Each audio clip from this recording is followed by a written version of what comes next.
नमस्कार आप सभी को, मैं विजयपाल सिंह आप सभी का अपनी वीडियो में हार्दिक स्वागत करता हूं। प्राथमिक विद्यालय महमूदपुर तिवाई में गतिमान शिक्षक संकुल की मासिक बैठक के दौरान एक से बढ़कर एक टीएलएम और उन शिक्षकों को पूर्व में निर्धारित प्रकरणों के ऊपर जो संदर्भित विषय थे उन पर प्रकाश डाला जा रहा है। और इसी कड़ी में हम प्रस्तुत हैं एक हमारा जो मॉड्यूल है शिक्षण संग्रह, ध्यानाकर्षण और आधारशिला, उसमें से ध्यानाकर्षण के ऊपर प्रकाश डालने जा रहे हैं आदरणीय श्रीमती जी। चलिए पहले तो मैडम का परिचय उन्हीं के माध्यम से जान लेते हैं। महोदय जी अपना परिचय स्वयं दे दीजिए। मेरा नाम पूजा गोयल, सहायक अध्यापिका, प्राथमिक विद्यालय महमूदपुर तिवाई। ठीक है, ध्यानाकर्षण पर आप विचार प्रस्तुत कर रहे हैं। जी सर। जी शुरू कीजिए। जैसा कि आप सभी जानते हैं, हमारे पास 3 मॉड्यूल हैं, आधारशिला, ध्यानाकर्षण एवं शिक्षण संग्रह। ध्यानाकर्षण मॉड्यूल मुझे लगता है कि बहुत ही हमारे लिए इम्पोर्टेंट है, क्योंकि जैसा उसका नाम है ऐसा ही उसका काम है।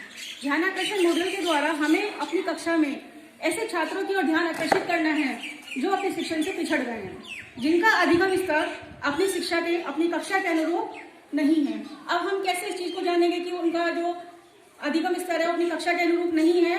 इसके लिए हमें उसका एक आरंभिक टेस्ट, प्रारंभिक हिसाब प्रश्न पत्र बनाकर उनसे कुछ प्रश्न, 15 प्रश्न उसमें दिए गए हैं, हम उनसे पूछ सकते हैं और बच्चों को कैटेगराइज करा सकते हैं कि ग्रेड ए, ग्रेड बी और ग्रेड सी में हम उन्हें बांट सकते हैं।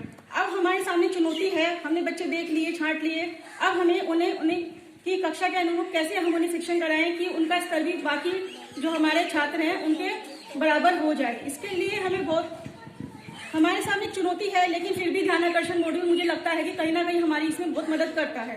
उसके भाग 3 में शिक्षण की कुछ तकनीकियां दी गई हैं, जिनके द्वारा हम अपने शिक्षण को प्रभावशाली और स्थायी रूप दे सकते हैं। और ऐसे छात्र जो हमारी कक्षा में पीछे रह गए हैं, जिनमें बहुत लर्निंग गैप आ गया है, उन्हें हम बाकी छात्रों के इक्वल ला सकते हैं। उन्हीं शिक्षण तकनीकों के बारे में आज मैं बताना चाहूंगी। हमारे मॉड्यूल में 18 शिक्षण की तकनीकियां दी गई हैं, जिनमें से 1 बाय 1 मैं आपको बताऊंगी।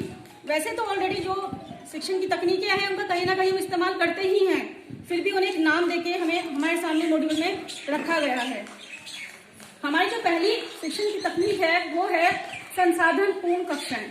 संसाधन पूर्ण कक्षाएं आज तो सभी प्राथमिक विद्यालयों में बड़े जोरों शोरों से ये कार्यक्रम चलाया जा रहा है। सभी लोग अपने विद्यालयों को प्रिंट रिच एनवायरमेंट बनाने में लगे हुए हैं। हमने भी एक छोटी सी कोशिश की है, अपने विद्यालय को थोड़ा सजाया है, कुछ टेलर्स बनाए हैं जो छात्र को शिक्षा देने में हेल्पफुल हो सकते हैं। यदि हम जब भी कक्षा में जाते हैं तो एक उद्देश्य हमारे सामने होता है कि हमें कक्षा में जाना है और हमें एक विषय वस्तु सोचकर जाता है कि आज हम बच्चों को ये पढ़ाएंगे। सपोज करिए आज हमें बच्चों को गिनती ही पढ़ानी है।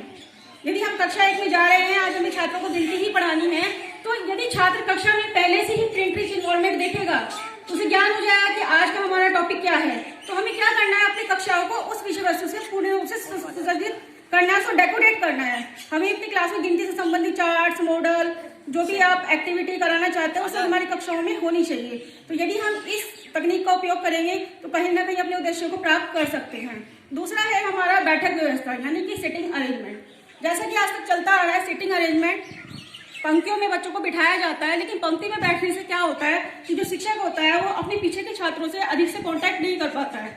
अब कुछ छात्र ऐसे होते हैं, शरारती भी तो होते हैं ना छात्र हमारी कक्षा में, तो कुछ छात्र पहले सोच के आएंगे कि आज हमारे पीछे बैठेंगे और हमारे तरफ तो टीचर का ध्यान जाएगा नहीं, टीचर आगे आगे बच्चों को पढ़ा देगा। तो इसका भी एक रीजन है कि कुछ बच्चे हमारी कक्षा में पीछे रह जाते हैं।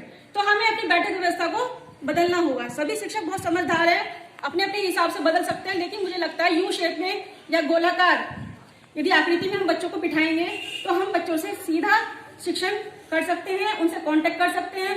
इससे बच्चे के अंदर डर की भावना भी नहीं रहेगी, बच्चा निडर होके अपने शिक्षक से अपने प्रश्न पूछ सकेगा। तीसरी हमारी जो शिक्षण की तकनीक है वो है गतिविधि कराके, जो कि प्राथमिक स्तर पर बहुत ही ज्यादा सक्सेसफुल टेक्निक है। यदि हम गतिविधि कराके, गणित तो एक ऐसा विषय है कि जिसको हम करके ही सीखते हैं। गणित को हम कभी किताबों में पढ़ा दिया या बोर्ड पे लिख दिया गिनती 1 2 3 4, बच्चा सीख लेगा, कुछ समय के लिए सीख लेगा, लेकिन थोड़े समय बाद वो उसको भूल जाएगा। तो हमें क्या करना है, कुछ गतिविधियां करानी है। जैसे कि यदि हम अपने छात्र को असेंडिंग डिसेंडिंग या आरोही अवरोही यही सिखाना चाह रहे हैं तो हम कैसे सिखाएंगे? क्या हम बोर्ड पे कुछ नंबर्स लिख देंगे? नहीं, हम ऐसा नहीं करेंगे। हम क्या करेंगे, अपनी कक्षा में, जैसे हमारी कक्षा में 30 छात्र हैं, तो हम 5 छात्रों का एक समूह बनाएंगे। समूह बना के हम छात्रों को 5 मिनट का समय देंगे और उन्हें कहेंगे जाओ मैदान में जाओ, जो भी तुम्हें वस्तु मिलती है उन्हें इकट्ठा करके ले आओ।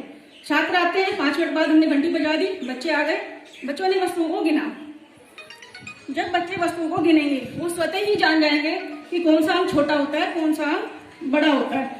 अब हम सब बच्चों को समूह में खड़ा कर देंगे और उनसे वस्तु गिनने के लिए कहेंगे। तो एक बच्चा 10 वस्तु लाता है, 11 लाता है, एक ग्रुप 12 लाता है, तो बच्चों को स्वतः ही ज्ञान हो जाएगा कि 10 आम 11 से छोटा होता है। इस प्रकार बच्चे करके सीख रहे हैं और इसमें हमारे शिक्षण की जो अन्य टेक्निक्स है वो भी फॉलो हो रही हैं, क्योंकि जो हमारी शिक्षण की अन्य तकनीकें हैं, समूह में कार्य करके सीखने के अवसर देना और छात्रों में जोड़ी में कार्य करवाना, इस तरह के हमारी जो अलग से शिक्षण तकनीकें हैं वो भी वहां पर फॉलो हो जाती है।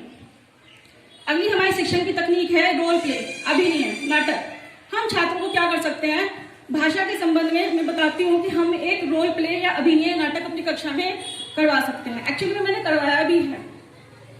मेरी क्लास में पाठ था नाव चली, उसमें बच्चों को मैंने एक दिन पाठ पढ़ाया, समझा दिया। दूसरे दिन मैंने क्या किया, उस बच्चे में उस कक्षा में एक बच्चे को चूहा, एक को मेंढक, एक को गुबरेला, एक को चींटी बना दिया और जो जो कार्य उनके थे उनको दिए। जो बच्चे अच्छे कुशाग्र बुद्धि वाले थे उन्होंने बहुत बढ़ चढ़कर हिस्सा लिया, लेकिन इससे फायदा ये हुआ जो बच्चे हमारी कक्षा में हमेशा पीछे रहते थे, जो इंटरेस्ट नहीं लेते थे, वो भी कक्षा में आ गए हैं। उन्होंने पहले दिन बहुत ही उस चीज को, जैसे हम कोई बच्चों को फिल्म दिखाते हैं, बच्चे बहुत इंटरेस्ट के साथ देखते हैं, ऐसे ही देखा और समझा।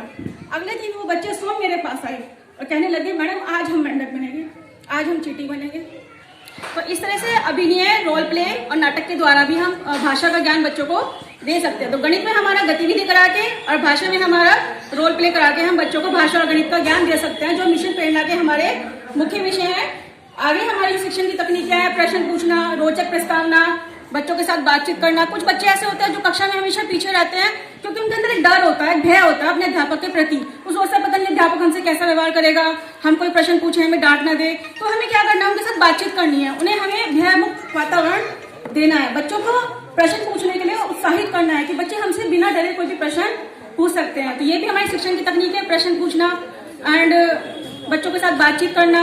जो भी कार्य हम बच्चों को पढ़ा रहे हैं उसके लिए हमें वर्कशीट भी बनानी है, क्योंकि हमारे जो भाषा के कौशल होते हैं, पढ़ना, लिखना, सुनना और ये सब हमारा, तो उसमें हमें बच्चों को वर्कशीट भी देनी है, क्योंकि हमें लिखना भी तो सिखाना है ना, पढ़ना भी सिखाना है। तो हम जब वर्कशीट देते हैं तो उससे हम छात्र का मूल्यांकन भी कर लेते हैं कि हमारा छात्र कहाँ तक उसने अधिगम स्तर को प्राप्त किया है। इसी प्रकार हमारी शिक्षण की अन्य तकनीकें हैं। सबसे जो इम्पोर्टेंट है, सरल से कठिन की ओर। हमें छात्र को सरल से कठिन की ओर ले जाना है, मूर्त से अमूर्त की ओर ले जाना है। हमें उसे आगमन विधि का ज्ञान कराना है, यानी कि जो छात्र पहले से ही जानता है हमें उसी से जोड़ते हुए उसे आगे की ओर ले जाना है।